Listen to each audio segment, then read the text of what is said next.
పేదల ఆకలి తీర్చే సదుద్దేశంతో రాష్ట్ర ప్రభుత్వం అన్నా క్యాంటీన్లను ఏర్పాటు చేయడం చాలా హర్షణీయం. కానీ వీటిని కేవలం పట్టణ ప్రాంతాలకే పరిమితం చేయడం అనేది అంత సమంజసం కాదు.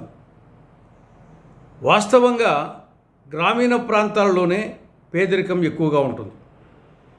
కాబట్టి గ్రామీణ పేదలకు కూడా ఆకలి ఉంటుంది.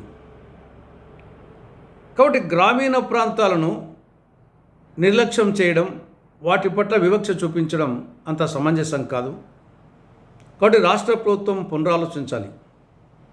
పట్టణ ప్రాంతాలలోనే కాకుండా గ్రామీణ ప్రాంతాలలో కూడా అన్నా క్యాంటీన్లు ఏర్పాటు చేసే ప్రయత్నం చేయాలి. అన్ని గ్రామాలలో కాకుండా కనీసం మండల కేంద్రాలలో, మేజర్ గ్రామ పంచాయతీ కేంద్రాలలో అయినా సరే అన్నా క్యాంటీన్లు ఏర్పాటు చేయడానికి ప్రభుత్వం ప్రయత్నం చేయాలని కాంగ్రెస్ పార్టీ విజ్ఞప్తి చేస్తూ ఉంది. ఇక రెండవ అంశం పులివెందుల మెడికల్ కళాశాల సీట్లకు సంబంధించి సిబ్బంది కొరత ఉంది, మౌలిక సదుపాయాల కొరత ఉంది అనే రెండు కారణాలు చూపుతూ కేంద్ర ప్రభుత్వం నేషనల్ మెడికల్ కమిషన్ 2024-25 విద్యా సంవత్సరానికి సంబంధించి పులివెందుల మెడికల్ కళాశాలకు 50 సీట్లు కేటాయిస్తే ఈ రెండు కారణాలు చూపి రాష్ట్ర ప్రభుత్వం మేము ఈ సంవత్సరము పులివెందుల మెడికల్ కళాశాలను ప్రారంభం చేయలేము, ఆ 50 మెడికల్ సీట్లు మాకు వద్దు అని రాతపూర్వకంగా కేంద్ర ప్రభుత్వానికి, ఎన్ఎంసీకి లేఖ రాయడం అనేది చాలా దురదృష్టకరం, చాలా దుర్మార్గం. ఇది ఆ మాటకు వస్తే రాష్ట్రంలో దాదాపు అన్ని ప్రభుత్వ ఆసుపత్రులకు మౌలిక సదుపాయాల కొరత ఉంది, సిబ్బంది కొరత ఉంది.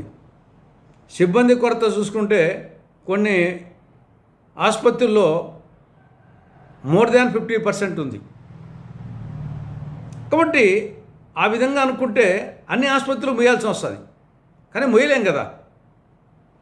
కాబట్టి వచ్చిన సీట్లు వద్దనడం అనేది అది ఏమాత్రం సమంజసం కాదు.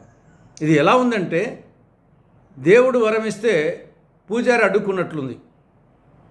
మామూలుగా ఎన్ఎంసీ వాళ్ళు ఇవ్వరు, రాష్ట్ర ప్రభుత్వాలు ఎంత అడిగినా కానీ. అలాంటిది వాళ్ళు ఇస్తామని లెటర్ రాస్తే రాష్ట్ర ప్రభుత్వం వద్దనడం అనేది ఇది ఏమాత్రము సమంజసం కాదు.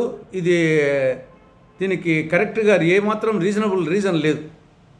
కాబట్టి వెంటనే రాష్ట్ర ప్రభుత్వం కేంద్ర ప్రభుత్వానికి, ఎన్ఎంసీకి అండర్టేకింగ్ లెటర్, మాకు 50 ఎంబీబీఎస్ సీట్లు ఇవ్వండి, మేము ఈ సంవత్సరమే ప్రారంభిస్తామని చెప్పేసి వెంటనే అండర్టేకింగ్ లెటర్ ఇవ్వాలని కాంగ్రెస్ పార్టీ రాష్ట్ర ప్రభుత్వానికి విజ్ఞప్తి చేస్తూ ఉంది. ఇక మూడవ అంశం యురేనియం ప్లాంట్. కడప జిల్లా పులివెందుల నియోజకవర్గం వేముల మండలం టీ తుమ్మలపల్లి దగ్గర యురేనియం ప్లాంట్ ఉంది. ఈ యురేనియం ప్లాంట్ నుండి తరచుగా ఈ యొక్క వేస్ట్ టైల్ పాండ్కి వచ్చి అది లీకేజ్ అవుతూ ఉంది. ఆ ప్రాంతంలోకి పొలాల్లోకి పోతుంది, ఓపెన్గా బయటికి పోతూ ఉంది. దానివల్ల ప్రజలు చాలా భయాందోళనతో ఉన్నారు. కాబట్టి ఇది తరచుగా జరుగుతూ ఉంది. కాబట్టి యురేనియం అథారిటీ వాళ్ళు శాశ్వత నివారణ చర్యలు తీసుకోవాలని కాంగ్రెస్ పార్టీ విజ్ఞప్తి చేస్తూ ఉంది. ఇక నాలుగవ అంశం ట్రిపుల్ ఐటీలు. ట్రిపుల్ ఐటీల్లో ఇటీవలే అడ్మిషన్స్ పూర్తయినాయి. రాష్ట్రంలో 4 ట్రిపుల్ ఐటీలు ఉన్నాయి: ఇడుపులపాయి, ఒంగోలు, నూజివీడు, శ్రీకాకుళం. ఈ అడ్మిషన్ సందర్భంగా శ్రీకాకుళం చెందినటువంటి విద్యార్థులకు కడప జిల్లా పులివెందులోని ఇడుపులపాయిలో సీట్లు వచ్చాయి.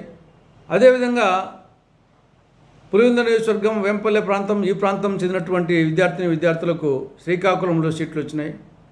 కాబట్టి ఇప్పుడు పరస్పర బదిలీలు, మ్యూచువల్ ట్రాన్స్ఫర్స్, ఇక్కడ నుండి అక్కడికి పోవాలంటే దాదాపు 1000 కిలోమీటర్లు, అక్కడి నుండి రావాలంటే దాదాపు 1000 కిలోమీటర్లు. కాబట్టి అటు విద్యార్థులకు ఇబ్బందిగా ఉంది, వాళ్ళ తల్లిదండ్రులకు ఇబ్బందిగా ఉంది. కాబట్టి దీంట్లో ఇబ్బంది లేకుండా పరస్పర బదిలీలు చేపడితే అది అందరికీ ఉపయోగకరంగా ఉంటుంది, ఎవరికీ ఇబ్బంది ఉండదు. కాబట్టి ట్రిపుల్ ఐటీ యాజమాన్యం ఆ కోణంలో ఆలోచించాలని కాంగ్రెస్ పార్టీ విజ్ఞప్తి చేస్తూ ఉంది. చివరిగా ఈరోజు భారత ప్రధానమంత్రి శ్రీ నరేంద్ర మోడీ గారి 74వ పుట్టినరోజు. నరేంద్ర మోడీ గారికి ఆంధ్రప్రదేశ్ కాంగ్రెస్ కమిటీ తరఫున జన్మదిన శుభాకాంక్షలు తెలియచేస్తూ ఉన్నాం.